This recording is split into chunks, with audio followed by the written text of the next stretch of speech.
were you working Friday, the 19th of February? Yes. Miss Crane, do you remember if George Ord was in your office Friday? He might have been there. But you can't swear to it. No. It could have been Thursday or Wednesday. Besides, how do you expect me to remember him? Well, a man's life depends on what you remember, Miss Crane. Well, I guess that's his problem.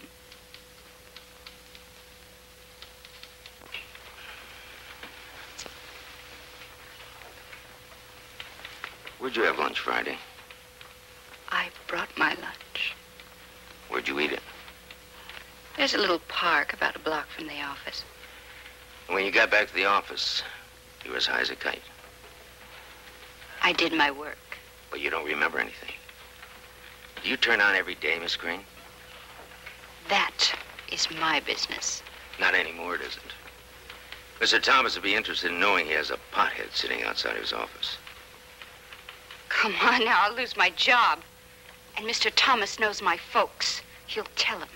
Well, I guess that's your problem. Dan, I'd like to talk to you for a minute. Prepare a statement, Sergeant. Never sign it.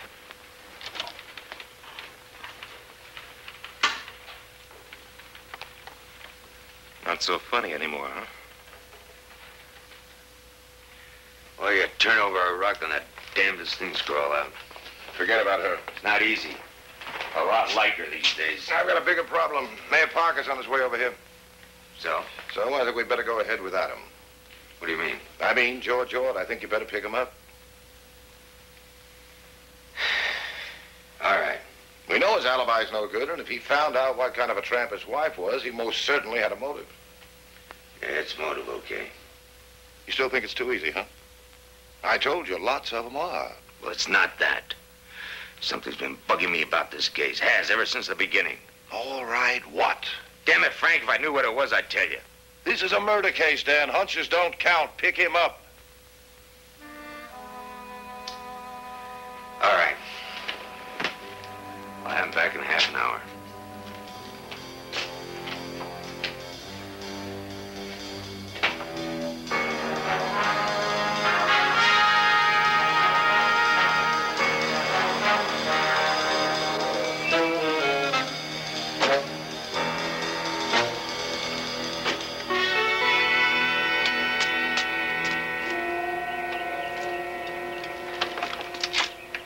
Hi, Margaret. Where's your daddy? He's gone. What is it, Lieutenant? We'd like to speak to your brother. You go inside, darling. He isn't here now. Well, where is he, Mrs. Miller? I don't know. He may have gone next door, I suppose. Thank you.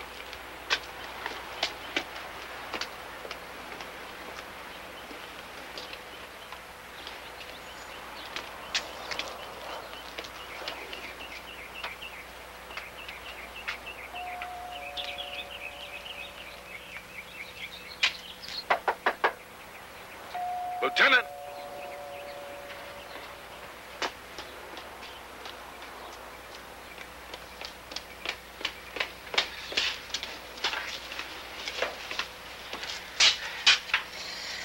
What happened, Gordon?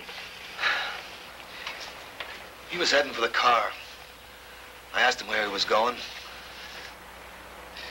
He said he had something in the trunk. Well, I thought it was important, so I said I'd get it. Next thing I know, I was lying here. Me and this lump on the back of my head. I'm sorry, Lieutenant. When this happened? At least an hour ago.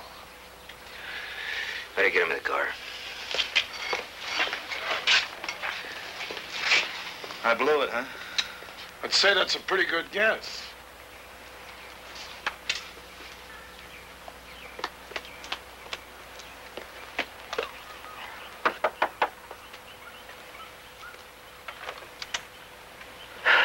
You knew he left, didn't you? I didn't know. I mean, I could have... He's going to bring me a present. I told you to stay inside, Margaret. When is he going to bring you a present, honey? When he comes back from his trip. And where did he go?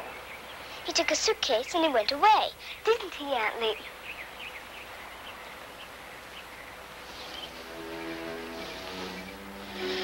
Do you know where he went? No. He just asked me for some cash and said he'd be in touch. How much cash? Everything I had put away, nearly $600. You know this won't do him any good, Mrs. Miller. I tried to tell him. If you hear from him, tell him again.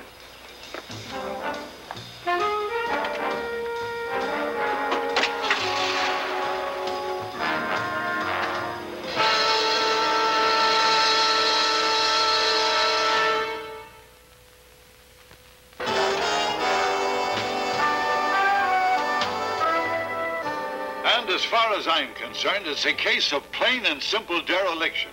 A woman was murdered, and you knowingly let your prime suspect wander around free until he decided it was time to take off. We had him under surveillance. You should have had him in jail. We'll get him back. Every agency within 500 miles is working with us. But you lost him. The point is you had him and you lost him. Well, he can't get far, and I'm still not positive he was guilty. Oh. I didn't read of your appointment to the bench, Lieutenant. He's just been spotted. Which way's he heading, Carter? East on Highway 314. Is he alone? As far as we can tell. Carter, this is Chief Unnemeyer. I want him stopped, but don't use any weapons unless you have to. Right, sir. Zero in all the other cars. Attention, all units.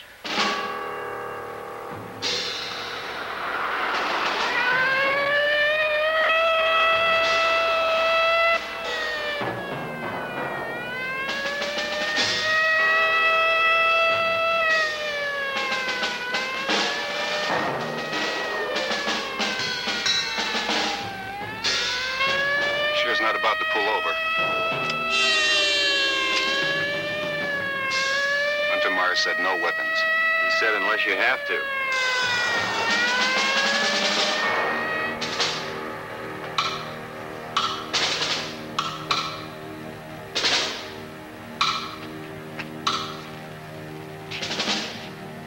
Should be here any minute, unless they goofed on the location.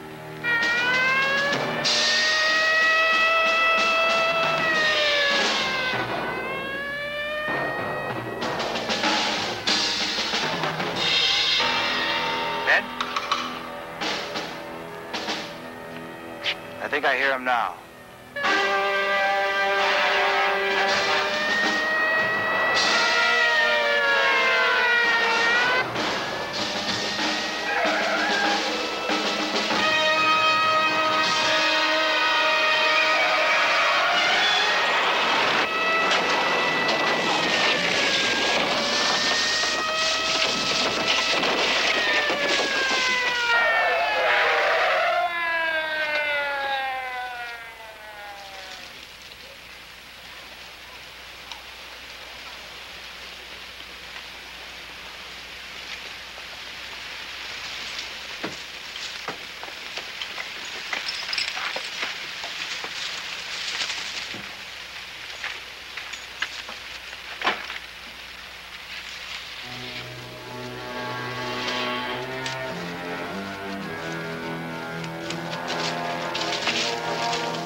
Doesn't look like he could start a new life in Mexico or someplace. He had $600 to buy whatever he needed. He had $27 on him when we picked him up.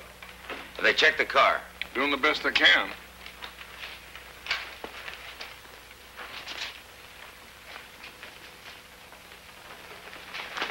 What'd the doctor say? They checked him out and let him rest. All he needed was a couple of stitches. We can talk to him as long as we want. Okay. Take him in there.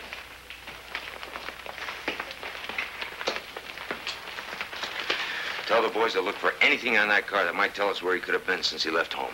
Right. What difference does that make? Well, maybe he'd gone back to check on the body. Maybe he wanted to make sure it was well concealed. Well, might as well talk to him. Do you mind if I sit in on it? Could I stop you, Jack? Afraid not. And by all means, sit in. Thank you.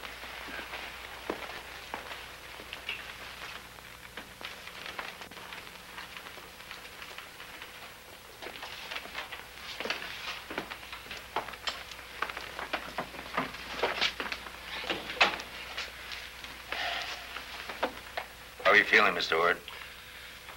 I'm all right, I guess. Did Sergeant Revere explain your position under the laws of California and the Constitution of the United States? I don't want a lawyer. Thanks, Joe. Mr. Ord, did you kill your wife? No, sir. Then why'd you hit that policeman and make a run for it? I'm sorry I hit him. I was frightened. You see, I wasn't sure that receptionist would remember me. Well, she didn't. Do you know why she didn't? Because you weren't there. I was there. It's just that I don't make much of an impression on people, I guess. Mr. Ord, this morning you borrowed $600 from your sister. Where is it? I spent it. On what? I don't remember. You intended on staying away, didn't you? Oh, yes. How'd you plan on managing that with what you had in your suitcase? Well, I didn't think about it. I just wanted to get out of town. We're not getting any place, Lieutenant. We know you killed her, Mr. Ord. The only thing left is why. Mr. Parker, I believe I'm conducting this interrogation. About as effectively as you handled the arrest. Nevertheless, it's still a police matter, and I'd appreciate it if you just stand there and listen. Your man's getting a little insolent, Chief. He's not my man. That's why I like him. Oh? Well, you get this straight. From now on, don't expect any favors from me. I don't think you owe me any. I didn't even vote for you.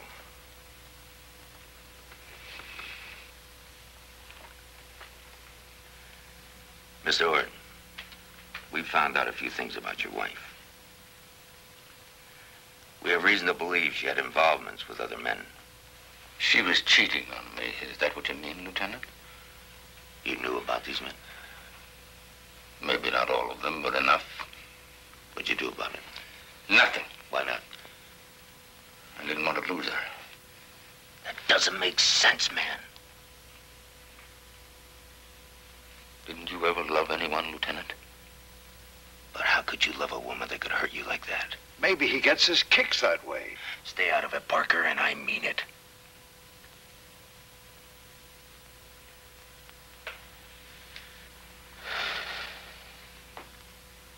Mr. Ord, how could you still love her? I understood her, I suppose. You see, she wasn't like that in the beginning at all. You see, I'm not exactly what you'd call a good-looking man, Lieutenant. There was never any, little black telephone books for me or any affairs. Not much of anything, in fact. And then I met Marion. And I wanted to get her everything I could. Home, clothes, everything, but... Well, gradually, I began to realize I couldn't give her enough of the one thing she really needed. Reassurance she's still a beautiful woman. And a Billy Foley could. You know about him?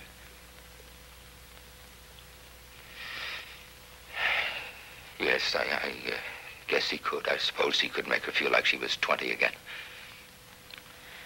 And there were other men. Brian Hagan.